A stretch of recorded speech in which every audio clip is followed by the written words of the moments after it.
What's up? What's happening, folks? Welcome back to the channel, Sports Life and Politics TV, and today we're going to be going over the case of Gonzalo Lopez, aka the Mexican MacGyver.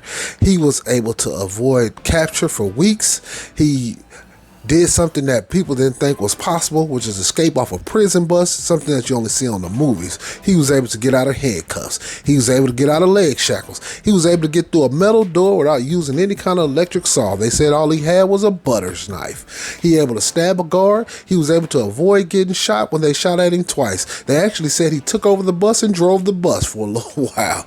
God damn, Keanu Reeves ain't got nothing on this man. He was speeding down the highway before the bus was crashed. They said he shot out the tires, and then he turned into what? The running man.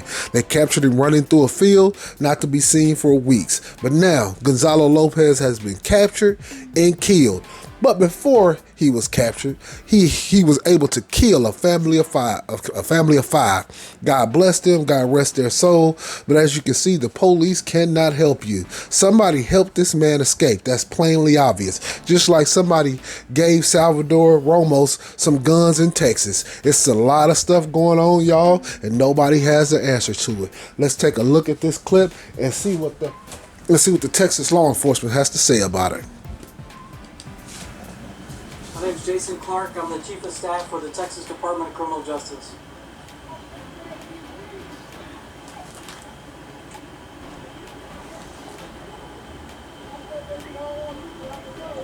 Sorry.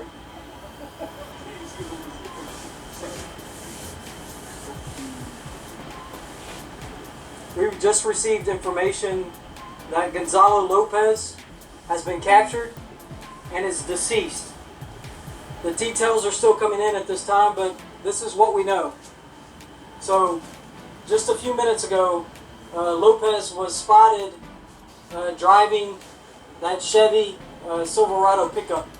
That information had gone out across Texas, and there was actually law enforcement in Atascosa County that spotted Gonzalo Lopez driving that Chevy Silverado.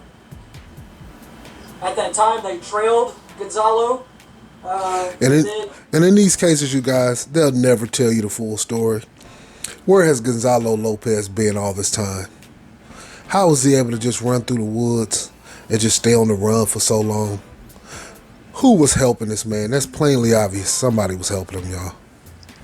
Ultimately, the tires were spiked on that vehicle. After a short chase and a crash, Gonzalo Lopez exited the Chevy Silverado with a firearm and engaged law enforcement officers who engaged back and ultimately killed Lopez. Again, Gonzalo Lopez has been captured and he is deceased. Any other questions? We believe that this happened probably about 30 minutes ago or so. Now, this video is from last night. I actually wanted to make this video last night, but for some reason, half the city's internet, I stay in California, and I won't say what city, but I stay in California, and half our city's internet was out from 8 o'clock at night to fucking 2 o'clock the next day. I don't know what the hell was going on, but let me keep the video going. Fortunately, no law enforcement officers were struck. It's my understanding he fired several rounds at officers and was armed with an AR-15 and a pistol. And I believe multiple... Wait a minute. I just made another video that every killer, every mass shooter is armed with a pistol and an AR-15. Unbelievable. That's unbelievable that he said he was armed with that. And all of these guys are armed with the same exact thing. Wait a minute, y'all. I'm gonna keep this video going, but I'm gonna go out for just 1 second. Look at this. I want you to look right here. They all had an AR-15 and a handgun. What a coincidence. That's a video I just made on a Tulsa, Oklahoma mass shooter. Michael Lewis. His eyes is bugged out of his head. Look like an MK Ultra mind control victim. Unbelievable. I'm telling you guys, it's a lot of stuff. It's real suspicious. Let me keep this video going.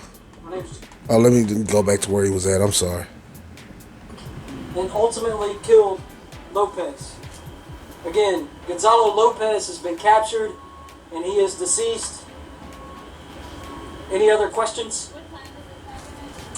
We believe that this happened probably about 30 minutes ago or so. Any law enforcement officers? Fortunately, no law enforcement officers were struck. It's my understanding he fired several rounds at officers and was armed with an AR-15 and a pistol.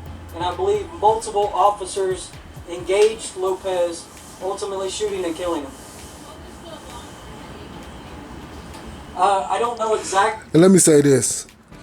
I don't know if Gonzalo Lopez shot at the police or not. I'm going to take their word for him that he did. But whether he did or he didn't, he was never coming back alive. Never. Because for him to come back alive, he can answer questions. How did he get out? What happened? Who's been helping him? Where in the hell has he been? So he was never coming back alive. I would assume he shot at him, but I wouldn't be surprised if he didn't, if they just didn't gun him down. And he killed a family of 5, so, I mean, I guess it is a piece of justice. But I would have liked to know where the hell he's been all this time, wouldn't you? I know it happened in Atascosa County. Hey, leave in the comments where you think he been. The name of the town is Journeyton. And if somebody's been helping him. Pronunciation by me, but it's in Atascosa County, and that's where the ultimately Journeyton, is that correct? Is where ultimately the interaction took place. It's an assumption at this point, but given that he was in the vehicle that was taken from this residence, it's likely that those firearms came from this residence. That's not a guarantee. He said likely. You see what I mean?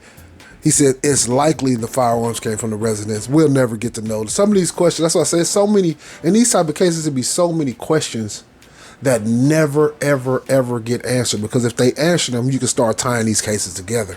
You might think all these cases is totally separate, but a lot of these cases have a lot of the same coincidences. And you know what they say about coincidences? If it's too many of them, it becomes a point to where it's orchestrated and it's not a coincidence. Keep the video going.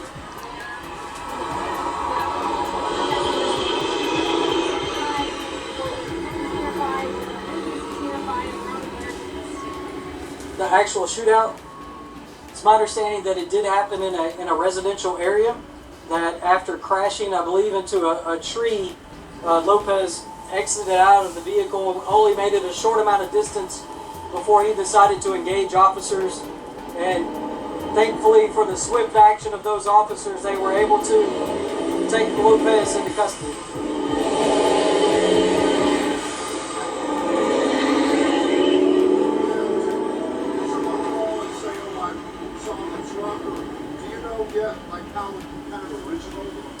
I know that Ebola went out across the state, and so they were certainly cognizant of South Texas and the San Antonio area because he had previous contacts in that area. And it's our understanding that law enforcement spotted that vehicle on a roadway, and the license plate matched the Bolo, and so that's when they began to tail Lopez in that vehicle.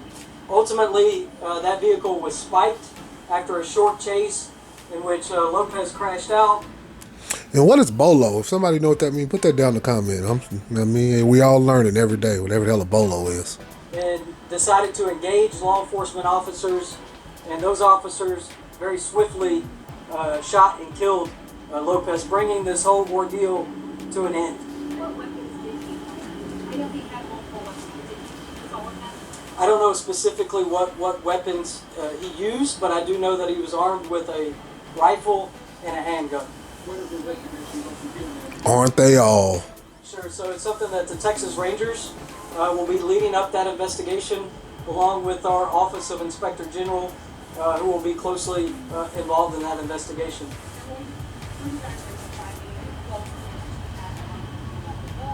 I can tell you that they're still at the scene at this moment. So Lopez is deceased. Law enforcement is there. They're processing that scene as we speak, and so there's some information. And let's get this clear too. Lopez didn't want to come back alive. He was facing life in jail, death penalty, especially in the great state of Texas.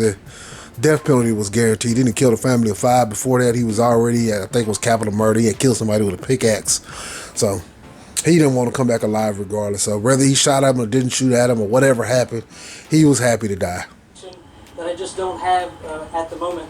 I do want to take a moment, though, and really thank law enforcement.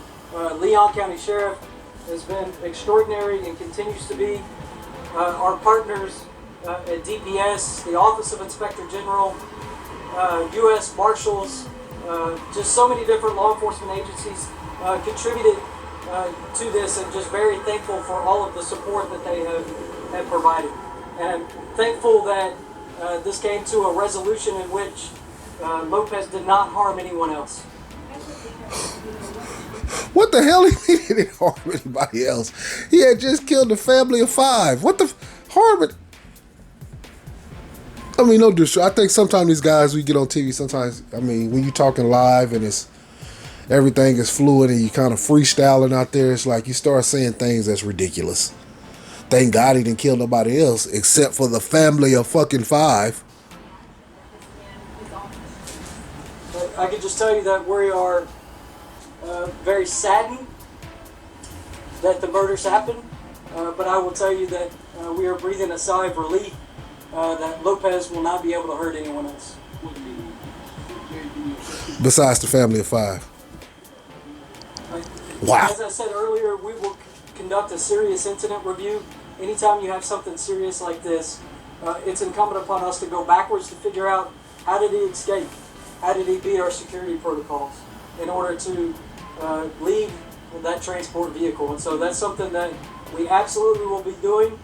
We will uncover how he did it and then make any adjustments that are necessary. Well, number one adjustment is getting cameras on the bus, because there was no cameras on that bus. Hey, you know what's crazy? I thought that, maybe this is an assumption of mine, but I thought almost all prison buses or transport buses that would transport any kind of inmates would automatically have a camera. Didn't y'all think that? That seemed like common sense. Cameras aren't even that expensive anymore. They're super cheap. I can see if it's 1989 and you was trying to run that, but in today's time, oh my gosh, you can literally set up a tablet or a cell phone and record the... It's not very difficult. So, I don't know what he's talking about, a full investigation. Even if you got to most of the bottom of it, it's still going to be questions unanswered because there was no camera there. There's still going to be a level of assumption.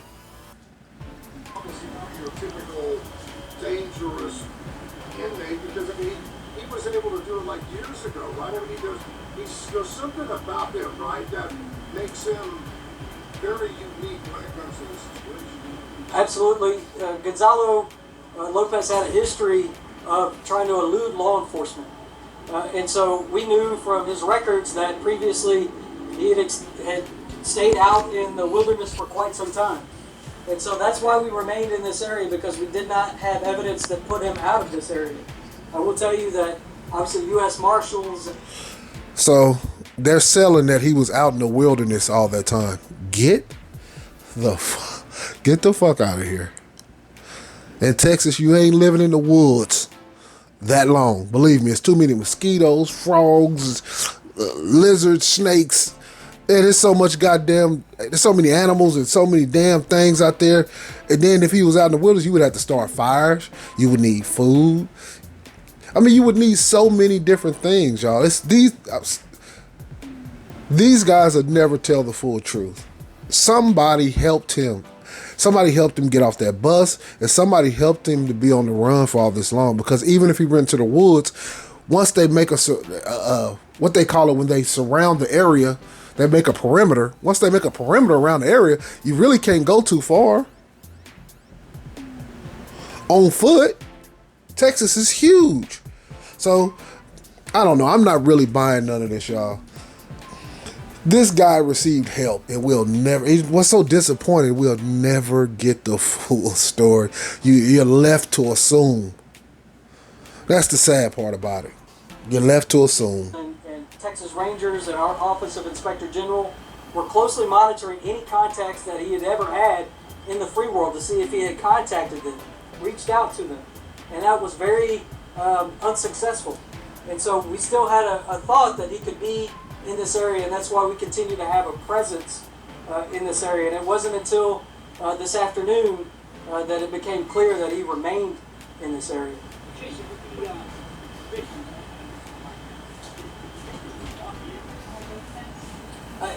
Frankly, it's just too early to tell.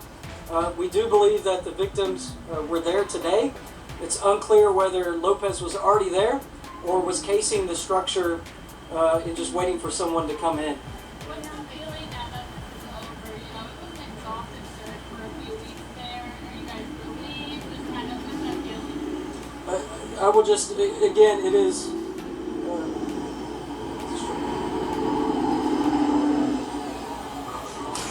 Them damn trucks is fucking up the interview. I will say that this is an absolute tragedy. The fact that 4 individuals. I would say that this is a tragedy that you had 5 individuals who lost their lives. And so I am thankful that tonight Gonzalo Lopez is unable to harm anyone else. And he had to correct himself. He said 4 individuals, really 5. And you know, one thing I do when you doing videos or you talking live, like my videos, they're not edited. Every video you get is pretty raw. So when you talking, it's easy to fumble and bumble over words. So I never criticize anybody for that. But I'm not going to really finish this video. Well, it's pretty much at the end. But I'm going to go out. I'm going to watch one more clip. I think this is... let me see what they got to say. All right, more breaking news, a major update to the story we brought you at the top of the show. The Leon County Sheriff's Office just announced on Facebook that Gonzalo Lopez has been captured. Now, the escaped inmate has been on the run for several weeks. He is suspecting of killing a family of 5 today. The Sheriff's Office says more details will be announced very soon, but that has got to be a huge relief for anyone living in that Centerville area. Well, you guys, that's pretty much it. Gonzalo Lopez, the Mexican MacGyver, has been captured and killed. He's finished. He got to be on the run for a few weeks. He didn't want to live the rest of his life in jail. Somebody helped him out, y'all. Who? Well, I guess we might not never know. But obviously he received help in jail and he received help out of jail, because you ain't staying on the run in the woods for 3 goddamn weeks with hounds, dogs, copters, drones, and Texas Rangers and all these FBI and everybody looking for you. A lot more questions to these stories, man. Salvador Ramos, mass shooter. Michael Lewis, who killed the doctor, supposedly over a back surgery. I'm not buying that. He killed this black doctor over a back surgery that he said he did and something wasn't right. And guess what he had? A handgun and an AR-15. What a coincidence. All of these cases, people think they're separate. They're all tied together somehow, some way. But man, I appreciate y'all tuning in. Hit that like. Hit that subscribe. I just took your ass on one hell of a Gonzalo Lopez got killed ride. Peace.